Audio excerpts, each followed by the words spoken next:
बिहार के सभी कोचिंग संस्थानों पर अब के पाठक की नजर है। राज्य के सरकारी स्कूलों को सुधारने के बाद अब कोचिंग संस्थानों की बारी है। के पाठक सभी संस्थानों का निरीक्षण करवा रहे हैं और उसके बाद अब वैसे कोचिंग क्लासेस पर कार्रवाई की जाएगी जिन्होंने रजिस्ट्रेशन नहीं करवाया है। बिना रजिस्ट्रेशन कराए ही कोचिंग चलाने वाले संचालकों पर के पाठक का अब डंडा चलेगा, कार्रवाई होगी। क्योंकि हाल ही में शिक्षा विभाग ने बिहार में चल रहे कोचिंग संस्थानों का डेटा जारी किया है जिसमें चौंकाने वाले खुलासे हुए हैं। पूरी खबर आपको हम आगे रिपोर्ट में बताएंगे, मगर उसके पहले नमस्कार, आप जनता जंक्शन देख रहे हैं और मैं आपके साथ वंदना पांडे, कैमरा पर्सन विशाल के साथ। शिक्षा विभाग ने राज्य में चल रहे कोचिंग संस्थानों का निरीक्षण करवाया और उसके बाद अब जो डेटा जारी किया गया है वो हैरान करने वाला है। शिक्षा विभाग का कहना है कि कई ऐसे कोचिंग संस्थान हैं जहां सैकड़ों बच्चे पढ़ रहे हैं, लेकिन उस कोचिंग संस्थान ने खुद को रजिस्टर ही नहीं करवाया है। सरकार को बताया ही नहीं है कि कोचिंग यहां पर चलाया जा रहा है, बच्चे पढ़ने आ रहे हैं। सिर्फ पटना में 1000 कोचिंग संस्थान ही रजिस्टर्ड हैं, लेकिन जो डेटा है उसके मुताबिक पटना में 7000 से ज्यादा कोचिंग संस्थान चलाए जा रहे हैं। तो इससे साफ पता चलता है कि 6000 कोचिंग ऐसे हैं जिन्होंने रजिस्ट्रेशन के बिना ही कोचिंग चलाकर लाखों रुपए की कमाई करने का इरादा बनाया है। शिक्षा विभाग के अपर मुख्य सचिव के पाठक ने सरकारी स्कूलों के बाद अब कोचिंग संस्थानों पर नजर रखनी शुरू कर दी है। बच्चों को शिक्षा देने के नाम पर पैसे लूटने वाले कोचिंग संस्थानों पर अब ये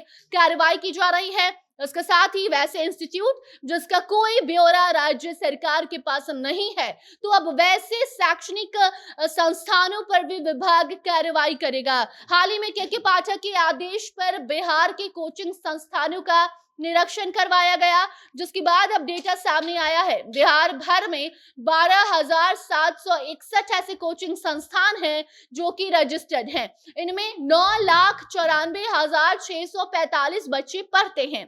करीब 10 लाख की संख्या में ये बच्चे इन रजिस्टर्ड कोचिंग संस्थानों में पढ़ने जाते हैं, मगर विभाग ये भी कहता है कि कई सारे ऐसे कोचिंग इंस्टीट्यूट हैं जो खुद को अभी तक रजिस्टर नहीं करवाए हैं।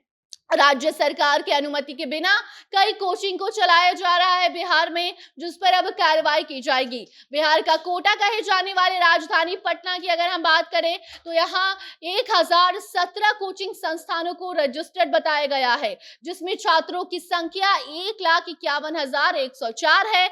लेकिन पटना में जिस तरीके से बच्चों की भीड़ है, कोचिंग क्लासेस के पोस्टर चिपकाए जाते हैं, गली गली में कोचिंग खोलकर बच्चों को पढ़ाया जा रहा है, ये साफ दर्शाता है कि कई कोचिंग संस्थानों ने रजिस्ट्री करवाई ही नहीं है। शिक्षा विभाग को बताया ही नहीं है कि वो यहाँ पर कोचिंग चला रहे हैं, बच्चे उनके यहाँ पढ़ने आ रहे हैं। अनुमानित आंकड़े कहते हैं कि सिर्फ पटना में 7000 से ज्यादा कोचिंग इंस्टीट्यूट चलाए जा रहे हैं, जिससे करीब 500 करोड़ रुपए का कारोबार कोचिंग संचालक करते हैं, मगर इसकी कोई जानकारी सरकार को नहीं दी जाती। और अब ऐसे ही कोचिंग संस्थानों के संचालकों पर कार्रवाई की जाएगी। पटना के बाद सबसे ज्यादा कोचिंग संस्थान बेगूसराय में चलाए जा रहे हैं।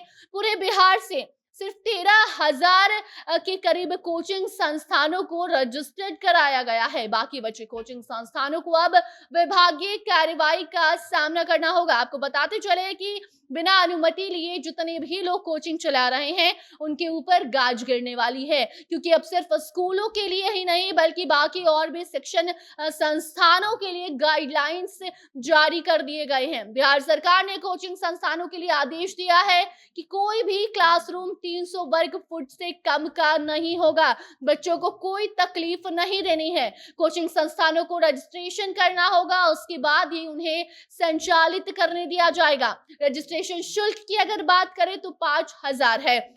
ये रजिस्ट्री 3 साल के लिए मान्य होगी। बाकी अब अगर कोई कोचिंग 5000 लगाकर भी खुद को रजिस्ट्रेशन नहीं करवाता है, 5000 रुपए भी अपनी कोचिंग के लिए खर्च नहीं करता है, रजिस्ट्री नहीं करवाता है, तो फिर अंत में कोचिंग को बंद करना पड़ जाएगा। अभी डेटा सामने आया है, उसके बाद अब क्या कुछ कार्रवाई की जाती है वो जानकारी आप तक हम जरूर पहुंचाएंगे। फिलहाल जितने भी कोचिंग संस्थान बिहार में चल रहे हैं, अगर उन्होंने रजिस्ट्रेशन नहीं करवाया है तो अभी भी उनके पास वक्त है, समय रहते अगर रजिस्ट्री नहीं करवाया जाता है तो फिर क्लासेस बंद करने की नौबत आ जाएगी। आपकी कोचिंग पर कार्रवाई की जाएगी। कोचिंग संचालक को विभागीय कार्रवाई को झेलना होगा। बाकी अब इससे जुड़ी आगे कोई भी नई जानकारी आती है तो उसे आप तक हम जरूर पहुंचाएंगे। तब तक आप इस रिपोर्ट पर अपनी प्रतिक्रिया कमेंट सेक्शन में जरूर बताइए। वीडियो को शेयर कीजिए और बाकी खबरों के लिए बने रहिए जनता जंक्शन के साथ। धन्यवाद।